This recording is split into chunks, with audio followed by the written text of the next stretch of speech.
Good morning, everyone, and welcome. My name is Elisa Sladzinska, and I work for the City of Chicago Department of Business Affairs and Consumer Protection, BACP. Welcome to the BACP Business Education Workshop Webinar Series. We have adapted our regular business education workshops at City Hall into these webinars until further notice.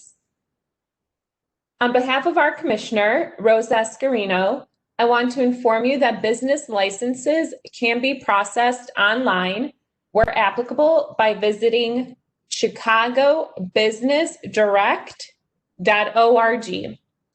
And just note, any websites or emails that I mentioned will be posted in the chat box, so you'll be able to reference them there.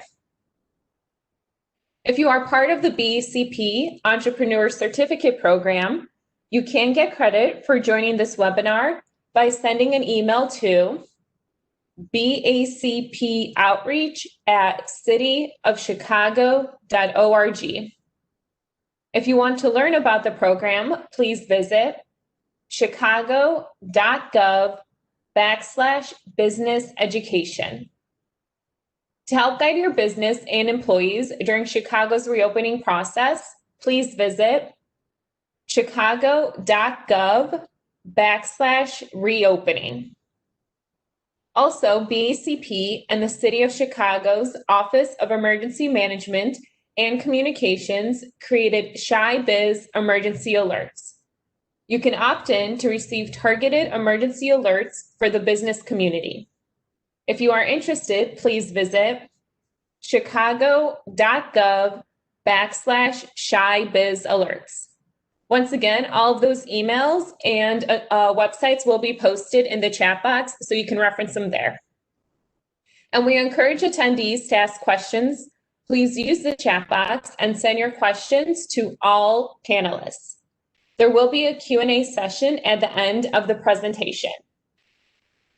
And today's webinar will be Getting Started in SEO, an Introduction to Search Engine Optimization, presented by Edwin Romero. Welcome, Edwin.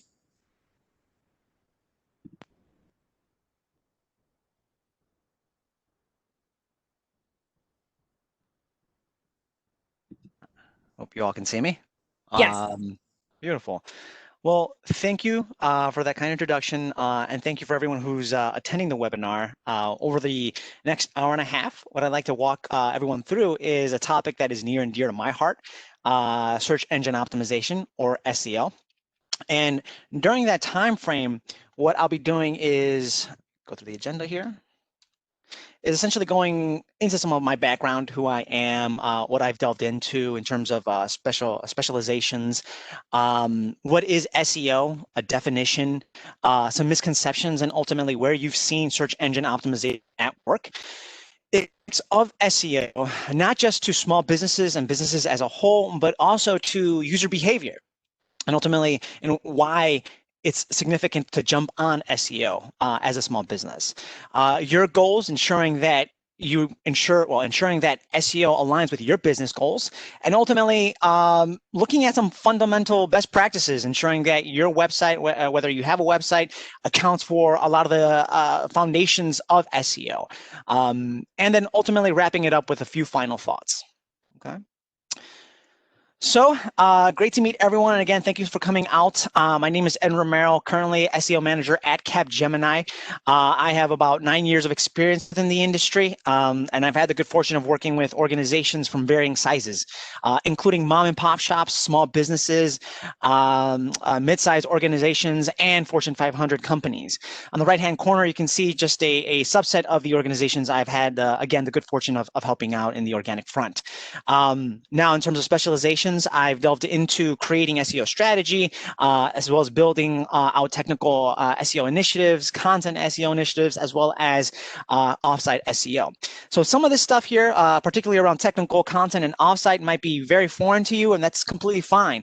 As we progress throughout the presentation, I'll define what those essentially mean and how you guys can use it for your initiatives. Okay. So what is SEO? search engine optimization, aka organic search. At the highest level, organic search or SEO is about improving website visibility in the eyes of search engines. Every time I talk to somebody, one of the questions I typically ask is, how often do you Google something? And the answer is typically every single day, probably every single hour, if not more frequent than that. And with good reason. Google and Bing have made it so that the content they present is highly qualitative. Not just that, there is an audience who is thirsty for knowledge and information. You have shoppers who want to buy online, students who want to research, businesses who want to sell, and ultimately hobbyists who want to learn. Now, organizations have identified that this thirst itself, they can capitalize on that by ensuring that they continue to rank really high within organic results or search results. And again, SEO is the process of improving website visibility for the sake of ranking even higher within search results. So that's at its highest level, and we'll deep dive into, again, some of the factors that go into that. But how you all have seen search engine optimization in the form of a landing page. So a search engine landing page, or SERP. This here is a search results page, or a SERP, for the term tablets. Now, I think it's important to talk through this because there's a lot of confusion that happens, or misconceptions about what is SEO and what is not. So what I've highlighted here is paid search or ads. Now, this space right here, you have to pay for. But on the plus side of that, despite the fact that you need ad spend to drive rankings within these slots, you have more control over them. You have more control over the rank. They're relatively immediate. So as soon as you start bidding, as soon as you have ad spend, you can start ranking. And you only pay when somebody clicks.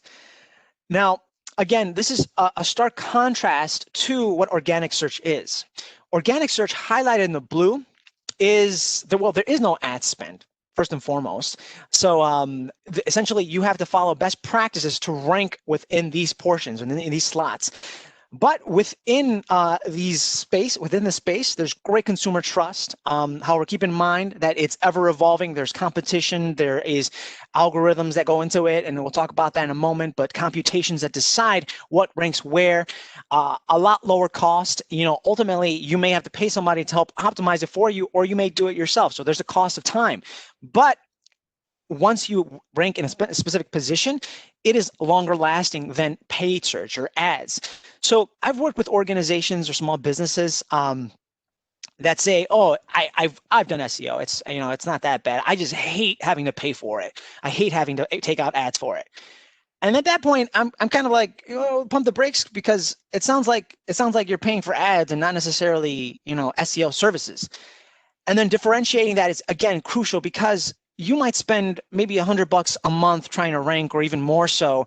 And again, all that money, all that investment goes away as soon as the ads are turned off. Organic search, it does take time and requires patience, but again, the visibility and the ranking is longer lasting.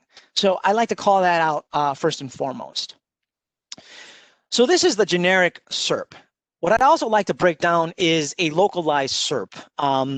And this one here is more specific to individuals who are searching something local. In this case, my screenshot says coffee shops near me. I'm in the Avondale neighborhood. So you can see here that Google is able to detect that I am in that neighborhood.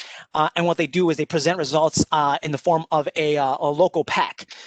This includes maps, ratings, and reviews around businesses that are around my area. Now, because there is the intent of I guess, local, there are also results that are specific to my area. Now you can see here, there's articles, top best coffee shops, top coffee shops this, so on and so forth, things that might satisfy my need for this specific term. And last but not least, you can see that there are some top stories. Again, super relevant to my search keyword around coffee shops near me. Okay. So we saw two individual search engine results pages, or SERPs. Now, what goes into that? What goes into determining position 1, position 2, and position 3, and so on and so forth? Well, I mentioned moments ago that there's a formula that goes into place. Now, this formula basically takes a series of ranking factors, approximately 200 ranking factors, and basically spits out the ranking position 1, 2, 3. Now, I don't want you to think that, oh my goodness, Edwin's going to cover off 200 ranking factors in this presentation. I'll be honest, I don't even think I know that many. I know, well, what I want to cover off is probably the most pivotal ranking factors. And ultimately, you can take these 200 ranking signals and bucket them into specific pillars, and we'll talk about that in a moment. So I like to call them the pillars of SEO. But know that it's not as easy as taking out ad spend or optimizing this, that, or the other. Remember, there are 200 ranking signals that go into these algorithms to decide the ranking positions. Okay. So why do we want to look into some of the more pivotal ranking factors? Well, I want to give you off a series of stats on the impact of SEO and ultimately why it's impactful for businesses as well as users. So keeping in mind, as early as 2019, 64%, more than half of all individuals trust online searches when conducting research on a business. You know, if you're a business and you're trying to sell services to an individual, more than likely, they're going to go ahead and straight to Google and see what you're all about, you know, what your reputation is about, what your services are, what essentially your products, the reputation of your services and products. Now, 46% of all searches have localized intent, meaning almost 1 in 2 people, half of all people who perform searches in Google are looking for something around their area.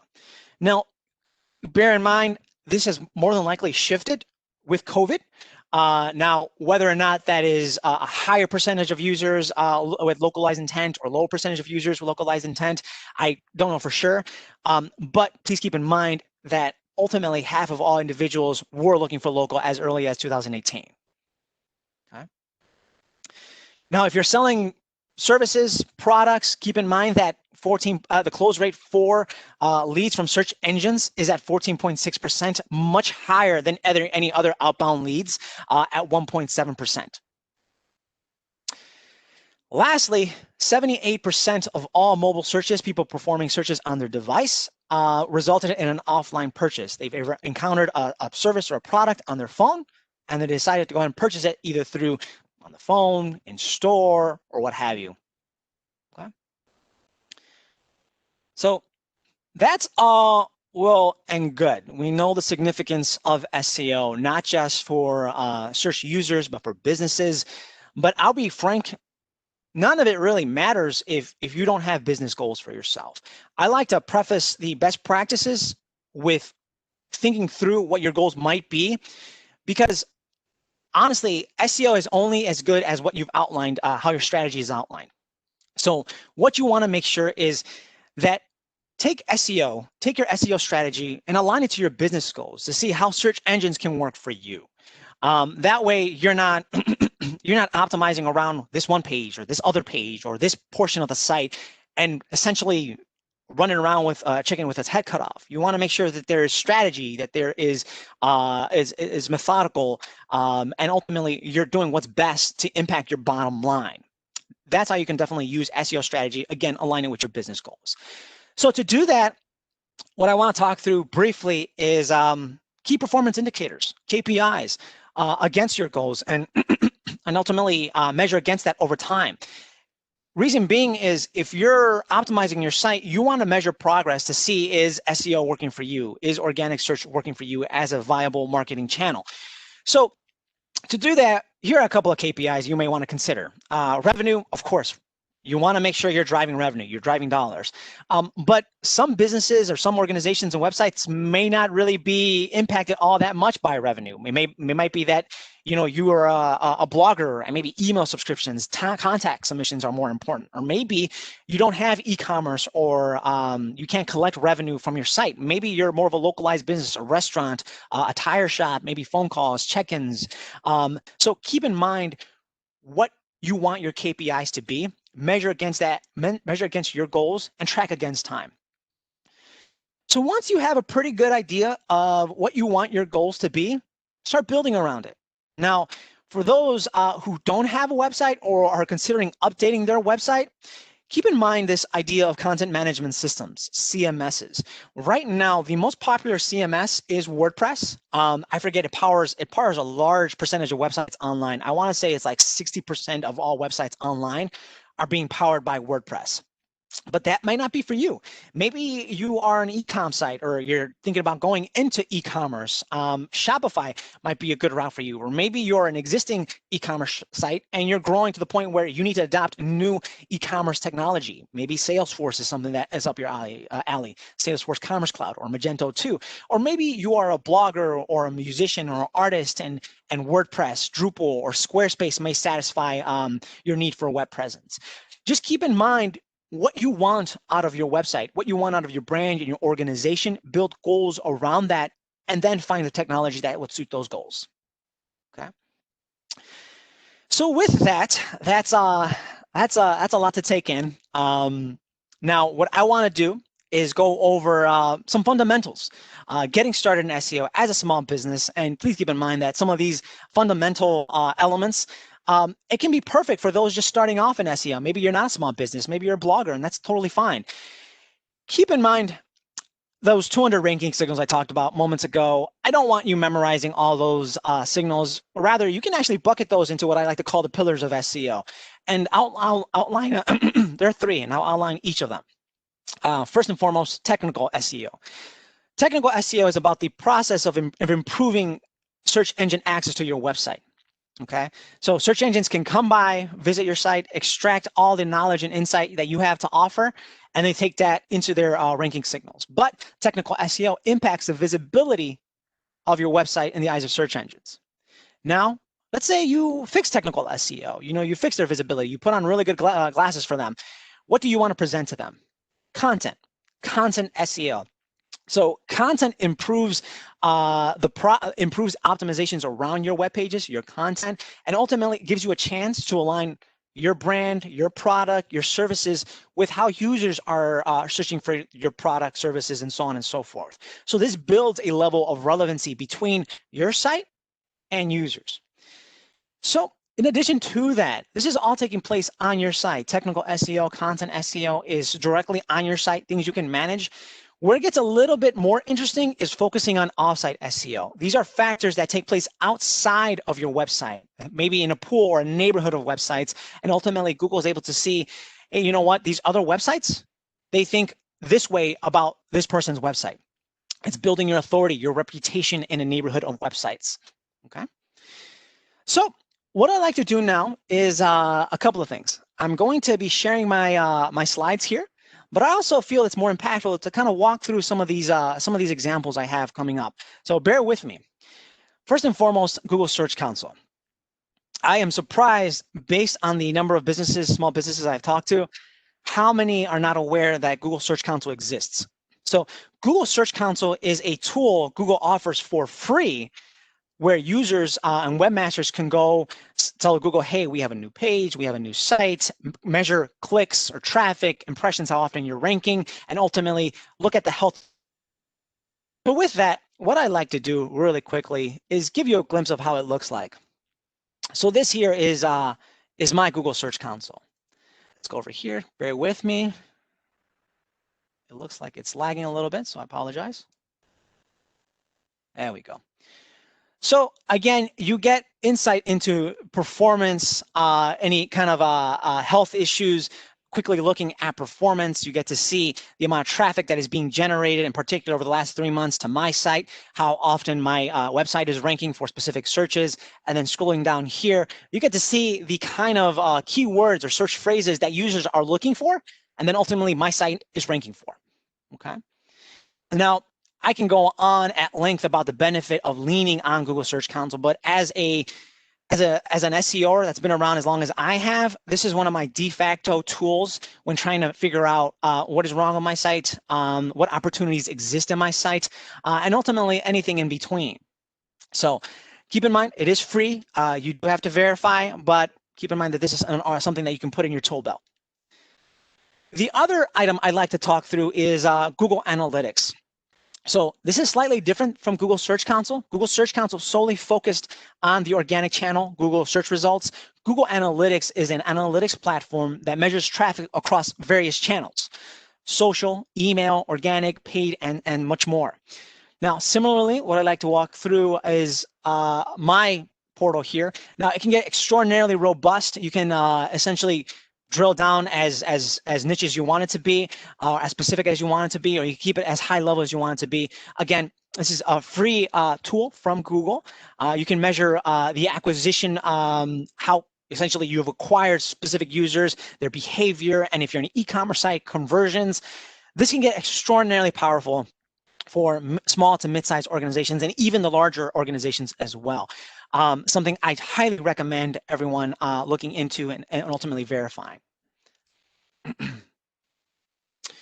Google My Business. So Google My Business is particularly important for any organization or small business that has a brick and mortar.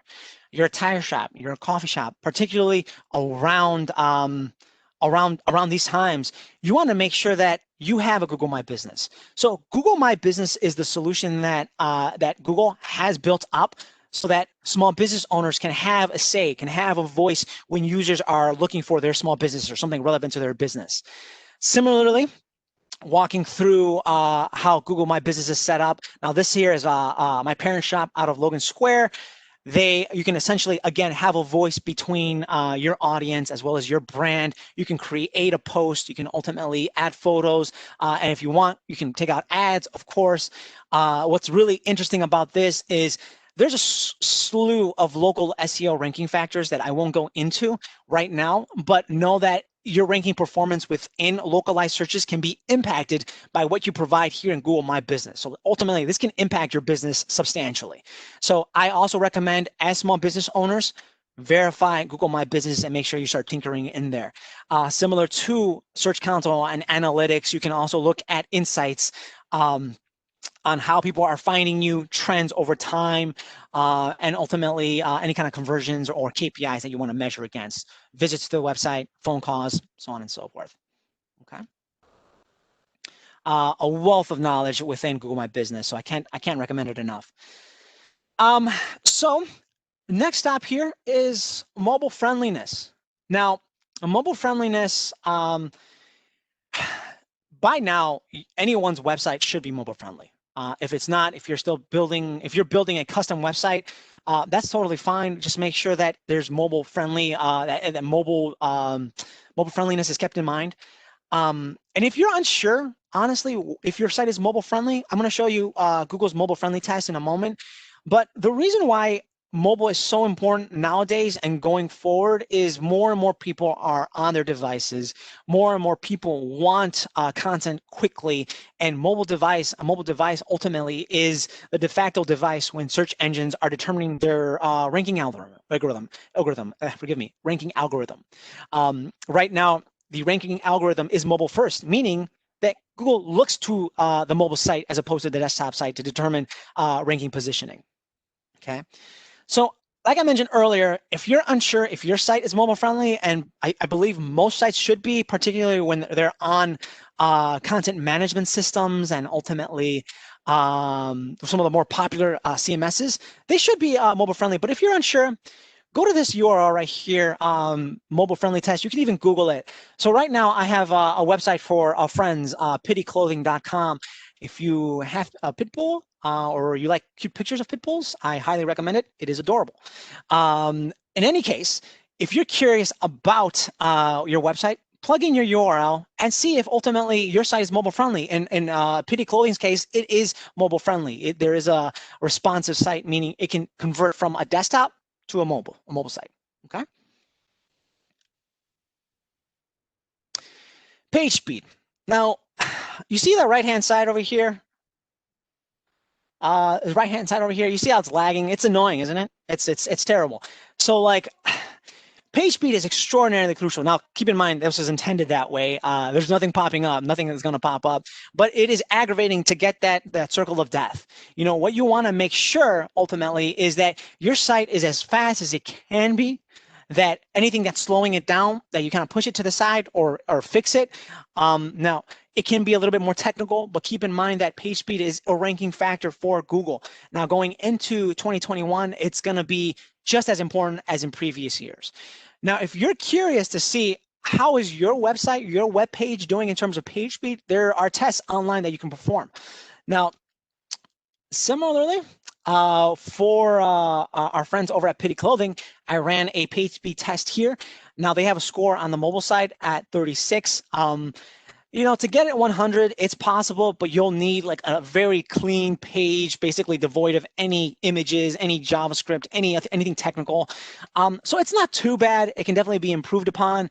And if you get to the point where, you know what, I've taken care of some of the other fundamentals, I want to focus on page speed, it's totally doable. The great thing about this tool here is that you can break down, or Google breaks down the opportunities that it sees to improve page speed. So in Pity Clothing's case, looking at images, things that are blocking specific resources, JavaScript, CSS, it can get extraordinarily technical. So moments ago, early on, I mentioned having patience, have patience. Page speed is one of those things that it takes some time to wrap your head around, but it's totally doable to optimize around it, okay? So with that, I also want to talk about robots, a robots.txt file. A robots.txt file is a file that tells search engines, hey, you can access this part of the site, but you cannot access this part of the site. And there are multiple reasons for that. There might be some customer specific information that you do not want getting out into the public through the SERPs. So you may want to block that through a robots.txt. But even more importantly, you may have a site that may be custom built, or maybe you've created a functionality that auto-generates pages or URLs, and ultimately it can be almost innumerable. Keep in mind that search engines, when they visit your site, they crawl, meaning they try to scour each piece of HTML that exists on your page that is accessible to them. And there's a limitation to that. It's a crawl budget. So by accessing those pages that really serve no value, you're basically depleting your crawl budget. You may be eating away at the allowance that you have that can be geared towards other more important sections of your site. So look at a robots.txt file. What you can do, if in case you're not sure you have one, you can essentially append robots.txt to the top of your domain, to the root of your domain, and it should populate a file. You can see at Pity Clothing here, they it's getting slow here. You can see Pity Clothing, they've put a lot of deal and thought into their robots.txt. Now, even with this, keep in mind everything I'm going over, there's strategies and there's tactics on optimizing around it. I just want to expose you to some of these factors so that you can start thinking about how to better optimize your website. Okay. An XML file, an XML sitemap. Now, this here, surprisingly, it's a low-hanging fruit opportunity, meaning it's an easy win. But surprisingly, a lot of businesses or small businesses aren't really aware that this exists. So this file is essentially you as a website owner or the webmaster. It's basically you taking this and telling Google, hey, you know what? My website has all these pages. Please crawl them. Please make sure you consider them for ranking within the SERPs. Now, depending on how your site is structured, it might be a little bit easier to find, it might be a little more difficult. It also depends on your platform, your CMS. Now this here is Pity Clothing Sitemap. Bear with me, this is an extension that's converting the format of this, but you can see here that ultimately Pity Clothing does have a sitemap. The great thing about this is you can take this sitemap, and now that you have Google Search Console verified, you can submit it straight to Google Search Console, let Google crawl it, and understand that you have a site that's ready to be crawled. Okay. So that is all extraordinarily technical, but keep in mind that the technical aspect affects visibility, and ultimately it's going to affect how Google understands the rest of your content. Now, what I'd like to talk through next is something a little bit more, I guess, a little more pronounced in the SEO industry, a little bit more sexy, if you will, keyword research. So keyword research, I will delve into this deeply, but to keep in mind for keyword research is, if you're building out content, you have to communicate what that content is about to your search users, to not even search users, but to the search bots, to search engines, I should say. And you do that by taking specific keywords that are popular within your industry, for your brand, for your services and products, and ensure that it aligns it really well with your audience, okay? That it's extraordinarily relevant, but that there's also a pool of users actually searching for it. Now, I'll talk through kind of one of my favorite keyword research tools in a moment, just so you have an idea of what to look out for. But if you're curious around how you can find these keywords, these phrases that you can put on your site, again, you're putting it on your site so you can tell Google, hey, you know what? Pitty clothing is about pit bull clothing, pit bull pajamas, pit bull, so on and so forth. You have to perform keyword research to see what is actually resonating with audiences so you can input into your website. So there are a slew of tools out there, keywords everywhere, and I'll talk through that one specifically in a moment. The Google Keyword Planner. Now this one is a tool offered by Google. Google Trends, SEMrush, Ahrefs is both of these here, SEMrush and Ahrefs are paid and to the public in case you're looking for ideas. Or honestly, if you want to go beyond this tool, this list of tools, there are a wealth of tools out there. There's no shortage of keyword tools. So I've included a link here as well. But speaking strictly about keywords everywhere, I'll talk about that in a moment, or actually right now. So I like keywords everywhere because it gives me keyword research right on the spot. It can be very informal, but it also has all the material and all the data to formalize the research. So in my case, let's say I'm looking for pit bull pajamas. Keywords everywhere provides this insight right here. Pit bull pajamas, on average over the last year, has had 4,400 searches, meaning 4,400 individuals on average have looked for pit bull pajamas within Google, which is great. This is awesome, phenomenal. That means this is a term that you may want to optimize around, or pitty clothing may want to optimize around.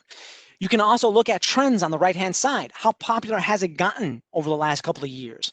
And then if you decide, you know what, pit bull pajamas is great, but what other opportunity exists for optimizing my pit bull pajamas category page or page?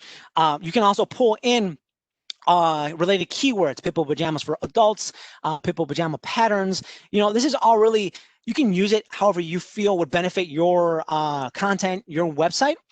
And then continuing to look for what other people have searched around the topic.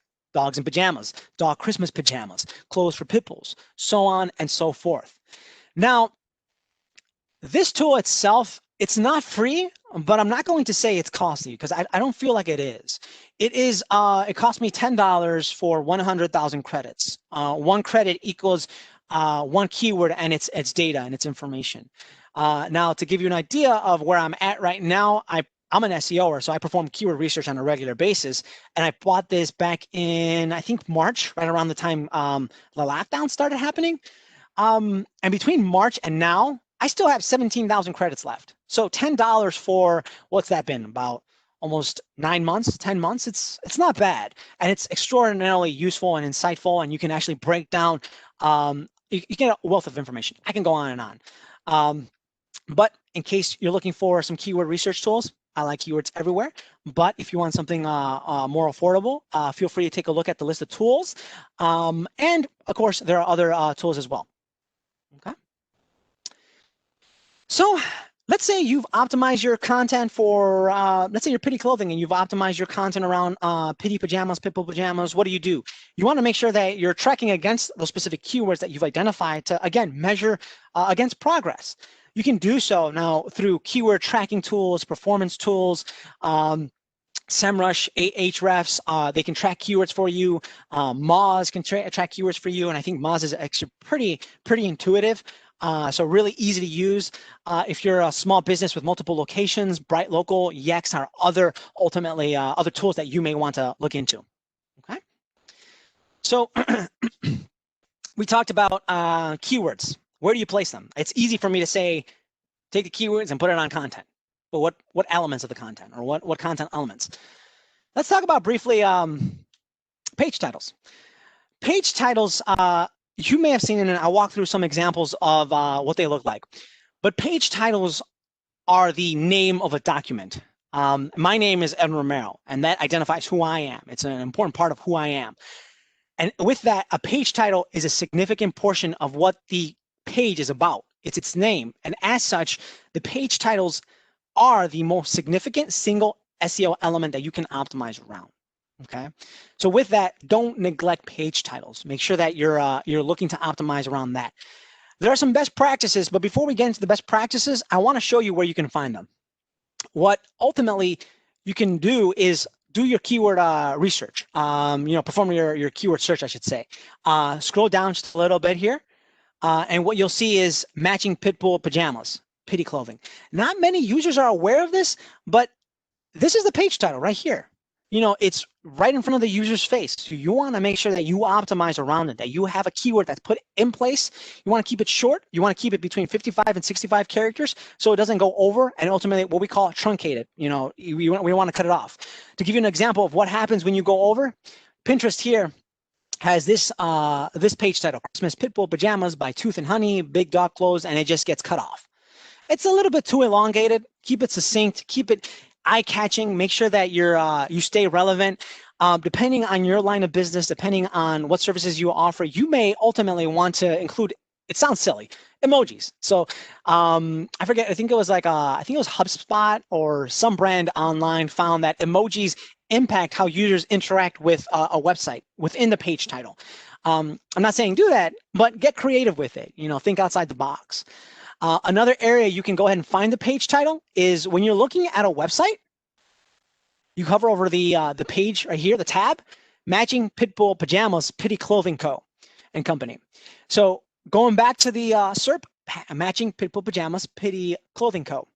Now you see that the page title is found at the top of the tab as well as in SERPs. Okay. Now, moving on to another area you may want to optimize, meta descriptions. Now, meta descriptions are a brief summary of what your web page is about. It's your chance to say, hey, Pity Pajamas is about Pitbull pajamas, so on and so forth. Now, keep in mind that this is not a ranking factor, but this has the potential to impact how users interact with your website. So going back to the SERP over here, you can see Pity Clothing is melts into the couch with your pup in your matching set of PJs. Okay. Now they have pup in there as well as PJs, kind of building that relationship and that level of relevancy for that keyword. Now what you'll notice is the meta description isn't found anywhere here, and honestly, you won't find it right here as a user, but you will find it within the actual HTML code. Now, you do not have to be a developer or anything to optimize around this. Most content management systems, WordPress, Shopify, they give you an opportunity to create a meta description that you can upload. So just to give you an idea where it exists, right there. Melt into the couch with your pup and your matching set of PJs. Now, if you don't want to look straight into the source code, into the HTML and try to find it, that's completely fine. Sometimes I don't even like doing that. I'd like to save myself the time and use some Chrome extensions. Now, what I mean by that is you see these little icons up here? They all serve a purpose for my day-to-day work. And I like to use SEO Peek. So I peek at this page. You can see the page title, Matching Pitbull Pajamas, Pity Clothing Co. Meta description is melt into the couch with your pup in your matching set of PJs, so on and so forth. You can see that now it's extracting those pieces of information so that you can be a lot more digestible and a lot more readily accessible. Okay. In case you want to see what's optimized on your web page. In terms of best practices, similar to the page title, keep it, don't elongate it too much. Keep it between 100 and 160 characters. Now, this may fluctuate depending on the search query that is made or the search phrase that it's made. Use your keywords, reinforce the fact that your web page is about Pitbull pajamas and include it. Make it eye-catching and compelling, similar to the page title. See what you can do and get creative, have fun with it. So this is meta description. The other aspect, and it's a little bit more, it can be very, I guess, a wide breadth of things you can do. On-page copy.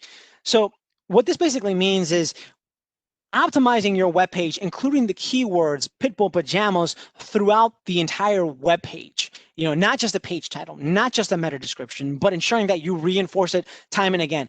Don't get spammy with it. Don't make it so that every other word that you use on your copy is Pitbull pajamas. I guess think about it strategically, see where it fits, and ultimately reinforce it. So going back to the example right here, let's click through this here really quickly. Okay, so Pitbull pajamas here. What I like to do, see how often a phrase is reiterated. in our case, we're talking about Pitbull pajamas. So let me go ahead and search up pajamas just on page, how often it's actually being reinforced. Pajamas is found on this page approximately 26 times throughout the entire page. So it tells Google, hey, you know what?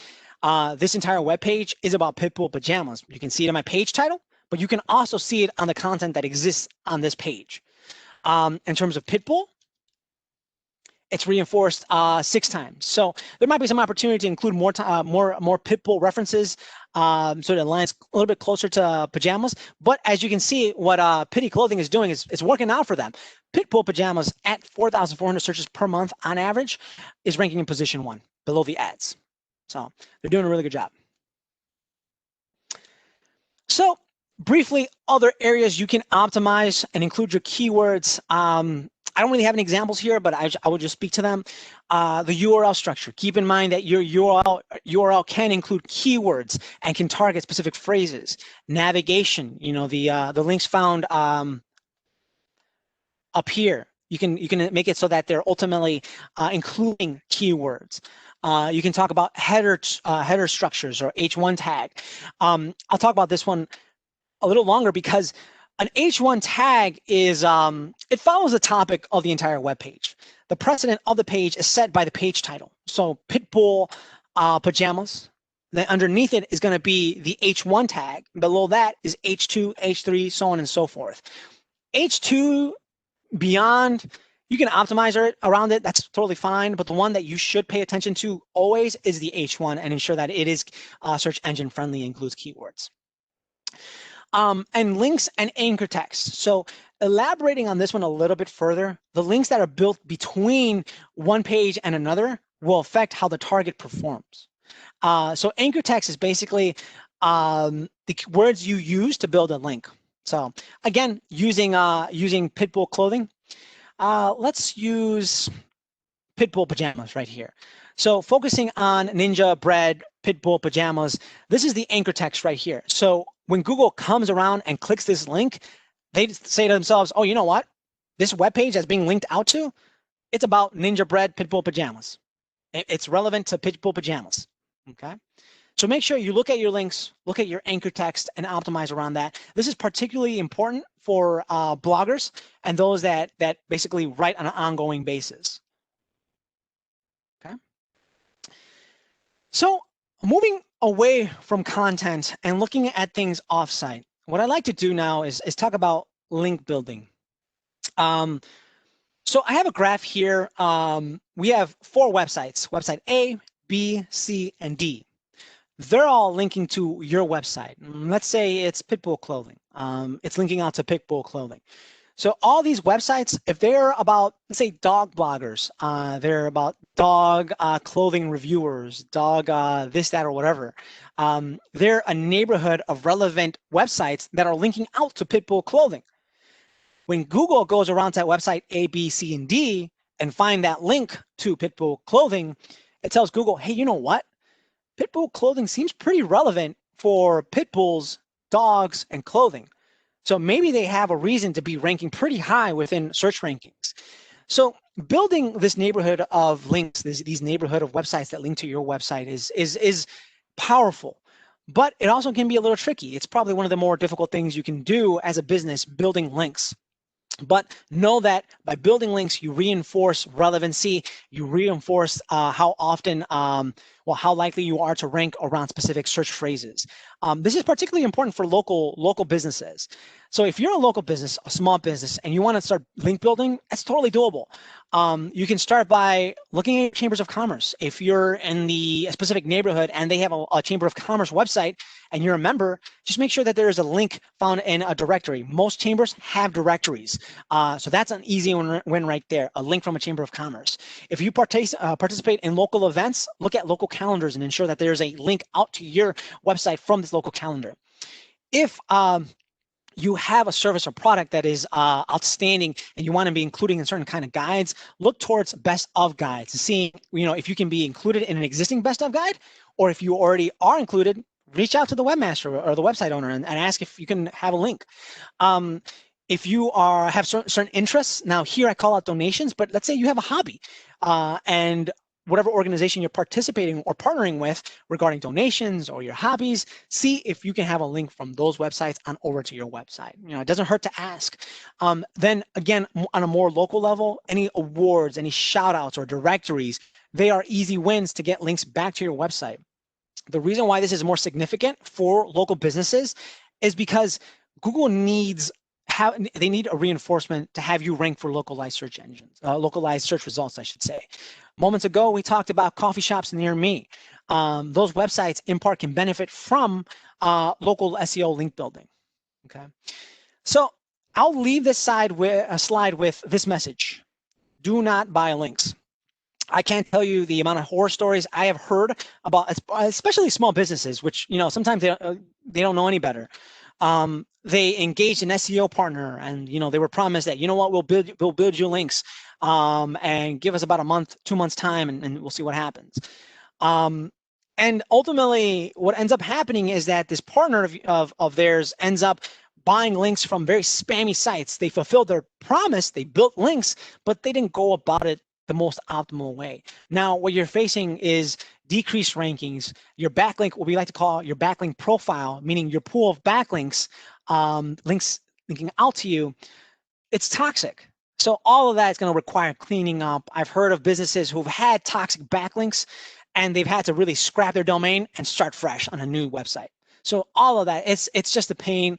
Do not buy backlinks. You can engage with link builders, but just outline ultimately what their process is like. Make sure that they're not doing anything spammy, nothing like comments, nothing like these spammy directories.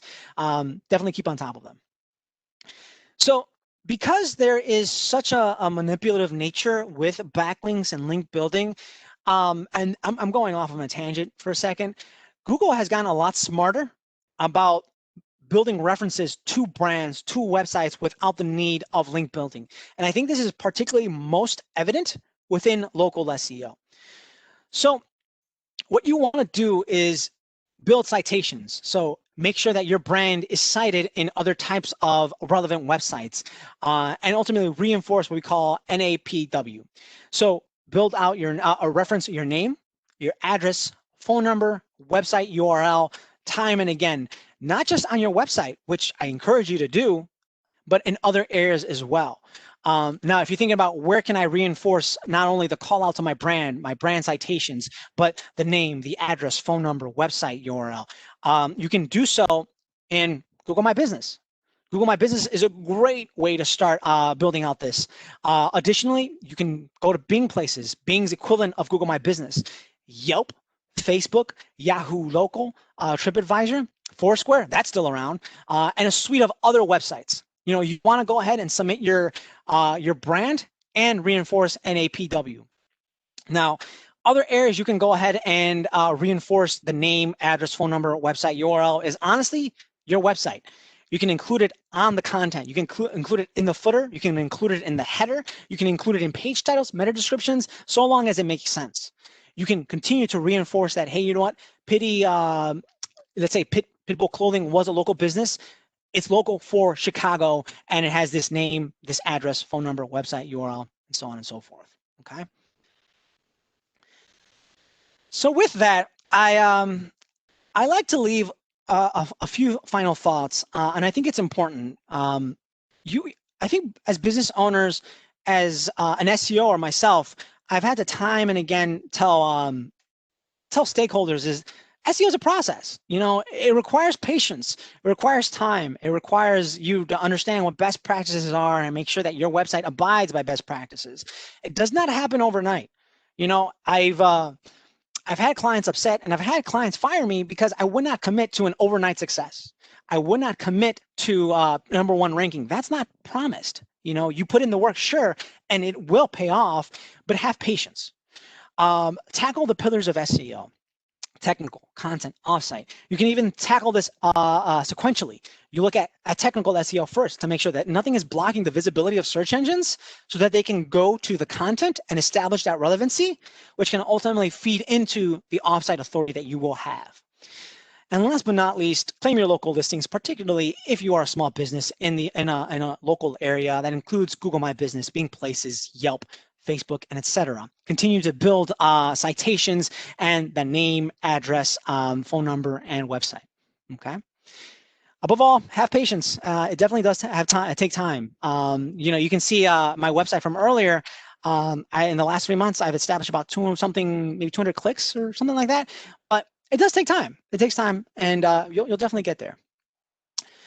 So with that, thank you so much for your time. Again, if you want to reach out to me, here's my email, edwin@edwindanromero.com, my LinkedIn, Edwin Romero, and Instagram and Twitter handle @EdwinDanRomero. Thank you so much.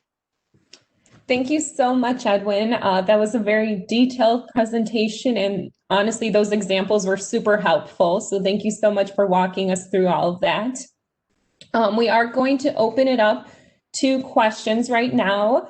If you have not sent your question in, please send it in the chat box and send it to all panelists, and we'll do our best to answer as many as possible. First question, Edwin, is, if you participated in a paid search for a time, do more clicks legitimize your site more?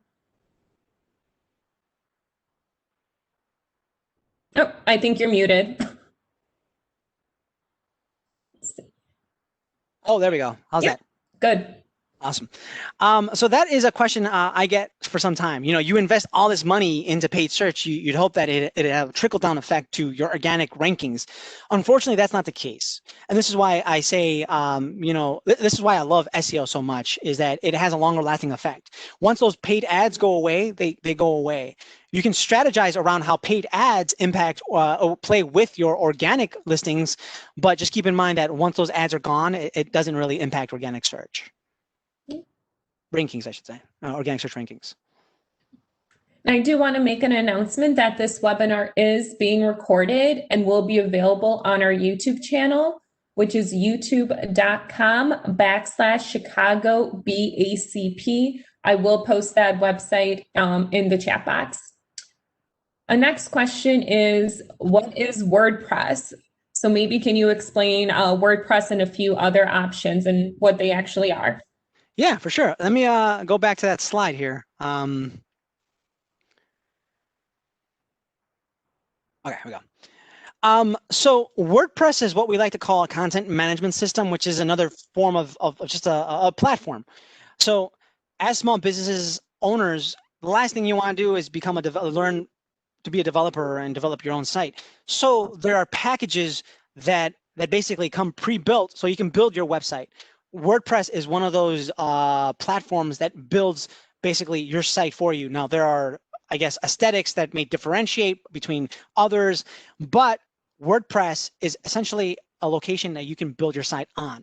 My website is on WordPress, and I think maybe Pity Clothing might be on Shopify. Let me check really quick. Yep, Shopify. There we go. Shopify. Shopify is another CMS, content management system or platform that you can build your website on. Shopify is we're on e-commerce. WordPress, you can build e-commerce on it, but I think WordPress is a pretty good stepping stone when you're trying to build a website. Next question, does your search engine allow you to modify your search results to eliminate paid sites? Could you repeat that again? Yeah, it is. Does your search engine allow you to modify your search results to eliminate paid sites? Paid sites. So that's the one that I guess part of the question that's throwing me off. So I'm going to do my best to answer that. My guess is, I'm thinking maybe this person means the ads that are on top. Okay. I guess, well, again, going back to paid search, once it ultimately is removed, the ads are gone. So I guess the paid sites that would be found in paid ads would no longer be found. But if you've optimized around organic search and ensured that it's found in some location, then that should be fine. You should continue ranking. That's, of course, if you've optimized around organic search. And I believe you walked us through this already, but how do you become to view mobile friendliness? How do you look at mobile friendliness? So going back to my examples here, there's two ways. You can go ahead and look at this mobile-friendly test here, submit your URL, and Google will do a really good job at consolidating basically the view so it matches a device, and it'll tell you page is mobile-friendly. Another way you can do it, I'm going to show you right now. Another way you can do it is ultimately go into your website. I'm going to mine right now really quickly.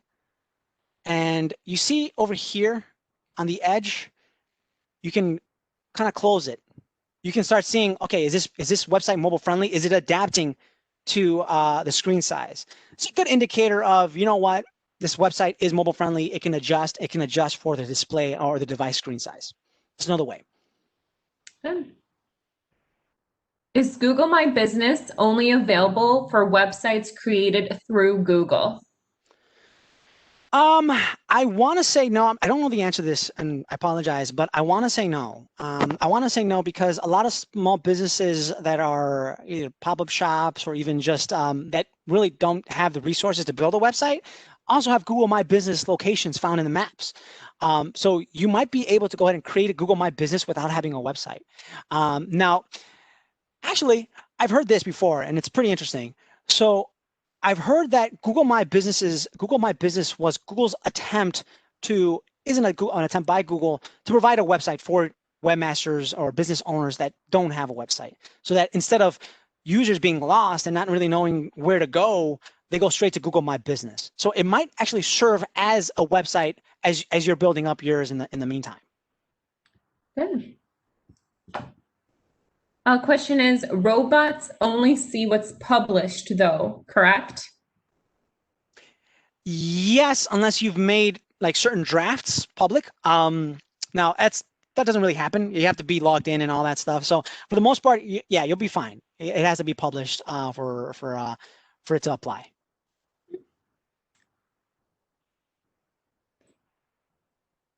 How do you get verify Google My Business if you have a home office? So that one is a bit trickier. And forgive me, I do not have the answer off the top of my head. I know that it is a topic that pops up time and again. If you would like, I believe there is a forum called Local Search Forum. Now, this one is a super niche forum. You more than likely will find an answer in there. Now, I believe it's, let me just take a really quick look, see if I can help you. Search. So local search forum, Google My Business forum. So you may want to take a look in here and hopefully you can find an answer in there. I do apologize.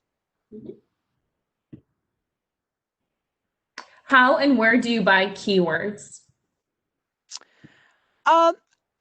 So I'm breaking this question a little further, breaking it out a little further. Buying keywords. You don't really buy keywords unless you're actually doing ads. You can bid on keywords and in hopes of ranking for them. But I think what the question might be more around is how do you identify keywords and how do you basically buy yourself an allowance for keyword research? There's a number of ways. I outlined a series of tools that you might be able to use. Keywords Everywhere, Google Keyword Planner, Google Trends, SEMrush, Ahrefs. If you're on a limited budget, and that's totally fine, you can probably do, I want to say you can probably do Google Keyword Planner, but my go-to keyword tool as of late has been Keywords Everywhere. And so again, what you do is go to Keywords Everywhere's website and purchase 100,000 keywords. Let's see. You do have to use Chrome to actually make it work. So their pricing is over here. $10 will get you 100,000 credits, meaning one credit is equal to one keyword's worth of information. All right. Does the keyword research option provide a fee schedule or free trial? Is this something you can Google? For Google, for a keyword planner or Keywords Everywhere, it's not a free trial. It's something you have to buy right off the bat. But if you're unsure, if you're not really sure how to use the tool and you don't want to invest just yet, my recommendation is, get a feel for how you can perform keyword research on your end. You don't have to buy keywords just yet. Honestly, you don't have to buy any of these tools. I spoke to it in about 3-4 minutes and on a slide, there is a slew of best practices, strategies, and tactics that exist out there for keyword research. Become familiar with those strategies, tactics, and best practices, and see if you can make that align with your brand. And then once you feel ready, go ahead and pull the trigger on the keywords everywhere and see how you can use it for your website. Another question about keywords is there a recommended amount of keywords to use to get the most out of SEO optimization? So let's go back to pity clothing really quick.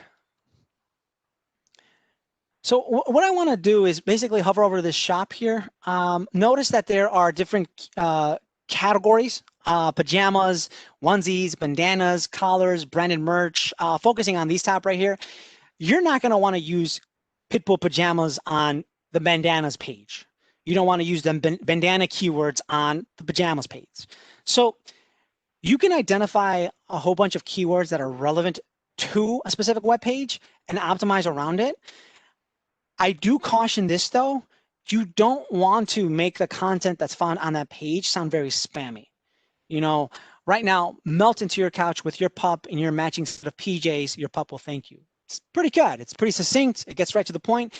It'd be a lot more, it doesn't contribute to user experience if it says, with Pitbull pajamas, you can melt into your couch with your pup and his Pitbull pajamas, with your matching set of pajamas, your pup will love these pajamas. You know, it becomes unnatural. So get a feel for what sounds right and build off of that. Okay.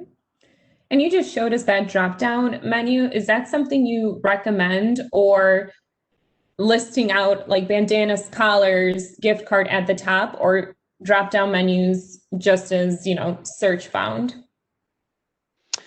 I think this is great. I think this is awesome because remember moments ago we talked about where you can put keywords, the navigation. This is a beautiful place you can put keywords, anchor text and links. You can go ahead and put anchor text and links here.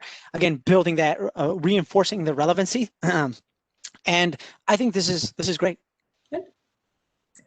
Next question, what is the cost of SEO management versus ads, with the understanding SEO is more long-lasting results?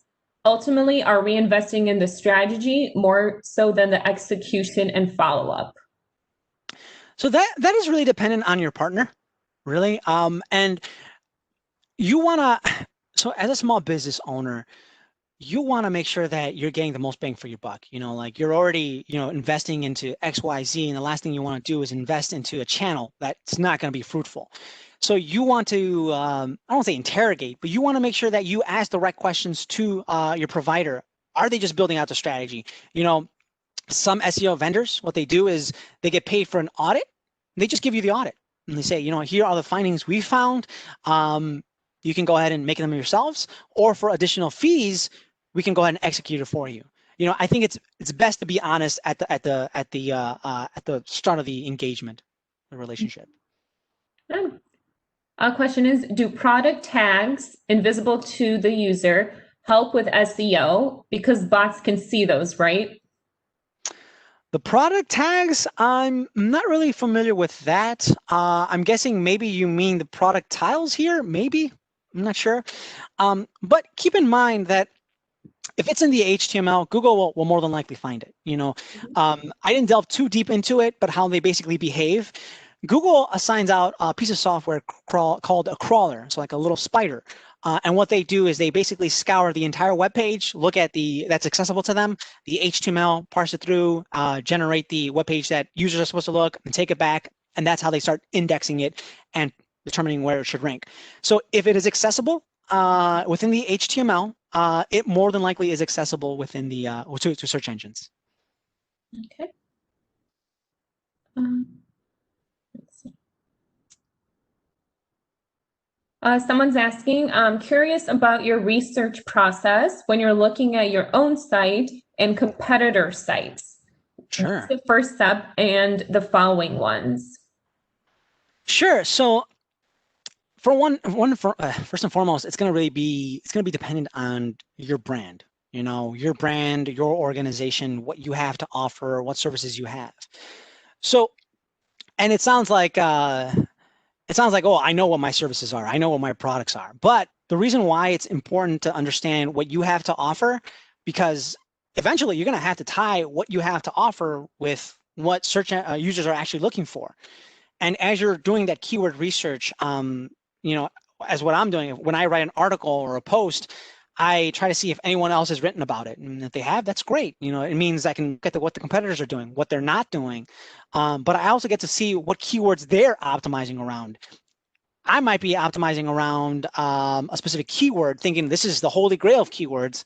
But then I look at my competitor and they're looking at other keywords and I haven't even thought about that or included on my content. So look at your competitors, see how they're ranking and performing. Now, this is one of the reasons why I love Keywords Everywhere. I'm not partners with Keywords Everywhere, but I do love their tool, because if you look at matching Pitbull pajamas here, you notice these numbers, 170, 140, 25, 59. They are they have significance behind them. So let's say I wasn't Pitty Clothing. Let's say I was a competitor to Pitty Clothing, but I want to see what they're doing in terms of optimizations, where they're ranking, so I can include that in my content. So let's say you want to look at where they're ranking. You can actually do that for Pitty Clothing. You can look at Pitbull jammies. You can look at Pitbulls in pajamas, dog onesies for Pitbulls, pajamas for Pitties, so on and so forth. You can see what they're ranking for, you know, and then you can take that back and see how you can use it for your content.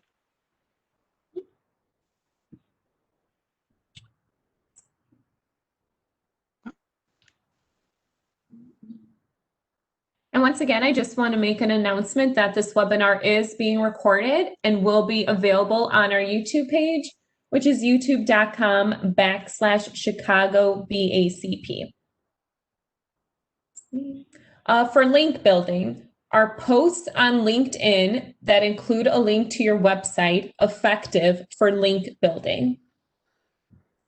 So getting more in the weeds with link building, there are these things called no follow tags that basically tell Google, yeah, this is a link out to this one website, but do not follow that authority. You know, like, yeah, we're linking to them, but we're not passing them on relevancy and authority and all that good stuff. Link building from LinkedIn, I don't know if they have implement no follow tags. I think other social platforms do, but I'm not entirely sure about LinkedIn. However, that does not mean LinkedIn is not an opportunity.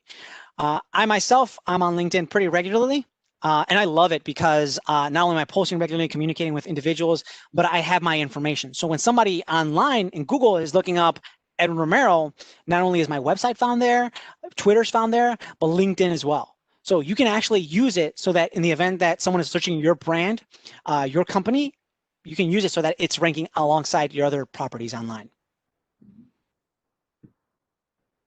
Going back to physical addresses, this person asked, my hyperlocal retail store is now virtual only, no brick and mortar. So what do I do when Google, Yelp, Facebook ask for a physical address, specifically asking for Yelp? Yeah, so this is specific to that. This is more relevant to the question I had earlier about being a home office, and I do apologize, I don't have an answer for that. My recommendation is going back to local search forum and seeing how others have managed it and handled it. I don't really know. I mean, I'm not even sure if Google allows a personal address. They might, but your best bet is probably in that forum. Yeah.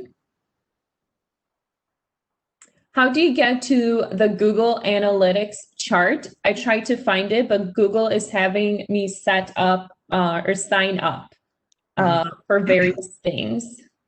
Yeah, so I didn't deep dive into verifying Search Console or Analytics, but first and foremost, you have to verify those access to those tools. So to do that, you have to use, I believe, between them, they might use an HTML document, they might use other tools. There's some legwork that has to go in to verifying Analytics and Search Console. So you're not going to see those analytics because you might require a little tag to be put onto your website. And without that tag, Google's not going to know to pick up traffic or to identify and report on traffic. Is SEO the same for blogs versus products or services? I mean, the rankings are there. The ranking signals are there, so it's going to be there for a lot of websites. With bloggers, what shifts is a strategy. You know, if you use the same strategy on an e-commerce site and ultimately apply that to a blogger, it might not be relevant. It may not make sense. So this is one of the reasons why I talked about knowing your services, knowing your products. But going back to an earlier slide, understanding your goals. You know, what you want out of search engines. What do you want out of SEO? You know, you're not selling anything, and that's totally fine. But you might be creating content. So you may want to optimize around that content, but still keep intact like the technical SEO and all that good stuff. So understand what your brand is, what you have to bring to the table, and optimize around that. And can we use SEO without having a website? It depends. I mentioned a few moments ago, Google My Business might give you a listing without actually having a website. So in a way, you kind of have a web property. But, and this is what's really interesting, I only talked about Google and Bing, guys. Anything that drives results based on an algorithm or formula can be considered a search engine.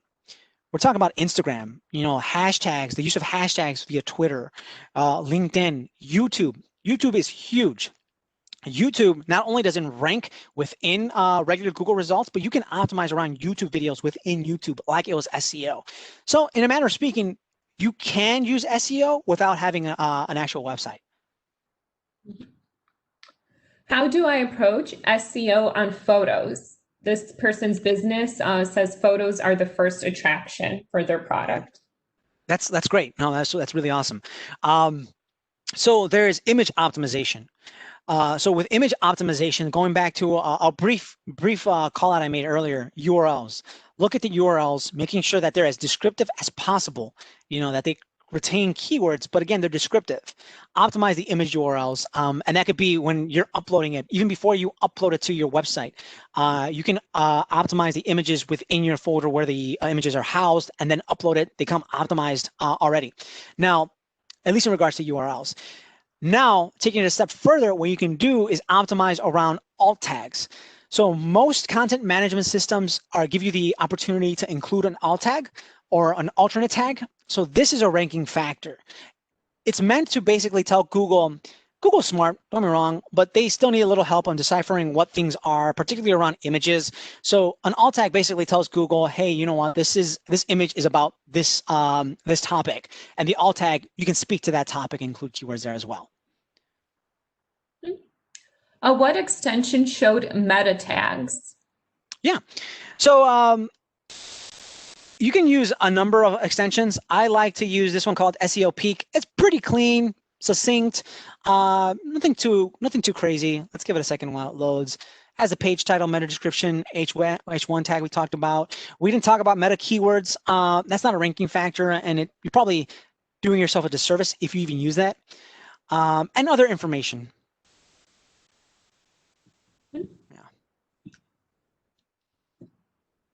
Are keywords similar to hashtags? Well, hashtags are really more prominent in social media platforms like Instagram, Twitter, and I'm sure others use it as well, maybe Facebook as well. Similar, yes.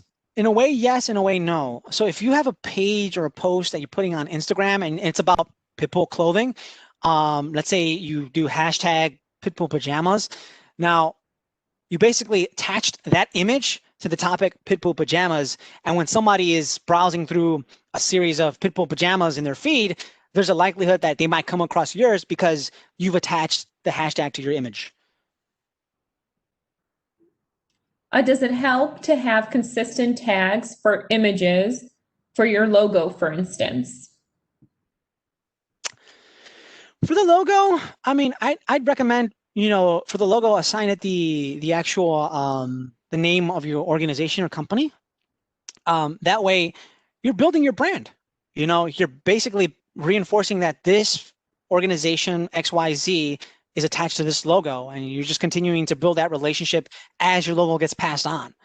As far as consistency, outside of images or outside of your logo, it's going to really depend on what the image is about. You know, you can have, let's say, going back to Pitbull pajamas, you might be able to use the same URL structure for the images, the same, almost same alt tag, and update basically just the variations, like the actual color and the pattern and so on and so forth.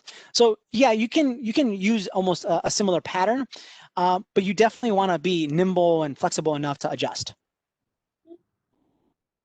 Should your SEO site description be very simple and direct, or is a little creativity okay? I'm not one for shooting down creativity. I definitely say, you know, if you can be creative with it, you can be very descriptive with it and remain relevant, that's totally fine. Have fun with it. And you never know. Some of the biggest brands online have taken crazy risks, not crazy risks, but have been a little bit more risque with what they present online. And that's totally fine.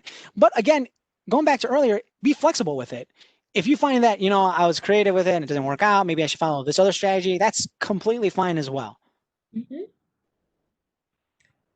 What do you think is more valuable, Yelp or Google Ads? I'm more impartial to Google Ads. I'm not an ad expert, I'll be honest, I'm not. But I do know a lot of people and a lot of devices run on Google, have Google running. Like Safari has Google. I don't know what their internal search is, but a lot of devices depend on Google to provide search results. And those search results may contain ads. I can't say the same for Yelp. You know, like Safari is not running Yelp as search results. So I would say go with Google, but it's really dependent. It's really dependent where your audience is, honestly. If your audience is coming, the traffic's coming from Yelp, go to Yelp. But if it's coming from Google, go to Google. Good. Can you elaborate on examples of spammy links to avoid when partnering? Yes, forum links. If your partner, forum and comment links. If your partner says, you know, yeah, we'll get you 10 links in the first week, but then you start looking at where they're getting their links, and they're simply commenting on blogs that's saying, hey, I like this post. I liked it a lot. I learned a lot. And then they just have a link to your website, really no context, then that can probably be considered spammy. If the link itself provides no value, it's going to affect how it performs. And here's a question of, I guess, personal opinion, but what do you foresee as relevant for other platforms like Facebook and Instagram that are integrating shop features that either lead to your website or you can make a purchase on those platforms? Do you see those places becoming a standalone platform and people not using your website as much? That is a loaded question. That's a lot to take in. And yeah. So there's a reason why those platforms have integrated e-commerce capabilities. There really is, because, and you know, they don't do it, e-commerce and Facebook, Instagram don't do it just because they're like, hey, let's do it. They notice that these audiences would be receptive to shopping through their platforms. So I can't really speak to how much it'll grow. I think to a degree, they have become competitors to Google in finding content. Facebook and Instagram, they have access to content, but just in a different way. But they also provide e-commerce capabilities. Now, this should actually supplement your e-com initiatives. So that basically means is no longer is your e-commerce site only found through Google, only found through Yelp. But now your e-commerce site is actually found through Facebook, through Instagram.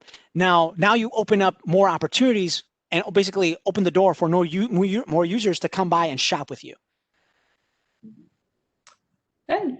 Question is, what is a XML sitemap again? And what is its purpose with SEO strategy? Yeah, sure thing. So an XML sitemap is basically it's a file, a type of file that consolidates all the URLs that your website generates into one single location. Now, depending on the size of your site, it might split off into various other files. For the most part, it could be housed on in one document if it's small enough. So why it's so significant is you're basically taking all your pages, the main ones, the ones that you may not care about, but the ones that might be top performers, and you can take it to Google Search Console and submit it through Google Search Console, telling Google, hey, these are all the pages. Please process them, understand its content, and see where it can rank. What domain ending is better, and does it make a difference on rankings? .com, .us, .co, etc. Sure. So it's really dependent on a couple of things. It's dependent on who you are as a company, organization, but who your audience is as well. So for a while, people thought .edus. If you got a link from a .edu, or if you have a .edu in your URL, you must be a very authoritative location because it's an educational site. I don't know if that holds true anymore, but in some cases, like let's say you operate a website in Canada, .ca, and you only sell to Canadians. What you're basically telling Google is, hey, my audience is in Canada. Localization is a ranking factor. So you can say, make sure that I rank really well, or if I can rank really well for my Canadian audience. Let's say your audience is in the UK, .co.uk, and you use .co.uk for your website. You're basically telling Google, my website is based out of the UK and it's meant for a UK audience. Between .com and .co, I don't really have a preference. I always lean on .com just because it's a little bit more like de facto. But again, if you operate regionally in other countries, you may look towards updating your or adjusting your extensions. And we will conclude with this question. Do you have any recommendations for tools to practice SEO and optimizing copy? Tools. So I'll tell you how I got started, and there are tools, but I haven't really leaned on them all that much because just because how long I've been in the industry. The one recommendation I have for those who are trying to learn and trying to basically get their foot in the door with SEO is look towards people who have websites around you. You know, a lot of folks have websites, and ask them, hey, do you mind if I take a look at it? I won't touch anything, hopefully, but try to understand how they have it set up. And then once you guys are in a comfortable spot, see if you can optimize it for them. You know, that way you're dipping your beak into various optimizations, something new. And, you know, depending on whether or not you're charging, it might be free, what have you, you're gaining experience. That's how I learned. I helped build my parents' site ages ago. Now, I built it HTML line by line. I didn't even realize CMSs were a thing until after the fact. But that gave me a pretty good opportunity to go ahead and ultimately see, hey, what's this page title thing that I keep talking about? Can images be optimized? What about the navigation? How about this, that, and the other? So now you start questioning, how about this element or this element and this element? Be curious and do research. There is no tool, but there is a wealth of research online. There really is. Great, thank you. And once again, our webinar was being recorded and will be posted at youtube.com/Chicago BACP. If we didn't get a chance to get to your question, because there were a lot, Edwin did provide his contact information on Instagram, Twitter, LinkedIn, and email. So thank you so much, Edwin, for joining us this morning. This was extremely valuable information, especially, you know, as we kind of shift towards more online services. So thank you. No worries. Thank you guys for the time. Really appreciate it. Yep, thank you. You have a good rest of your day, everyone. Thank you for joining.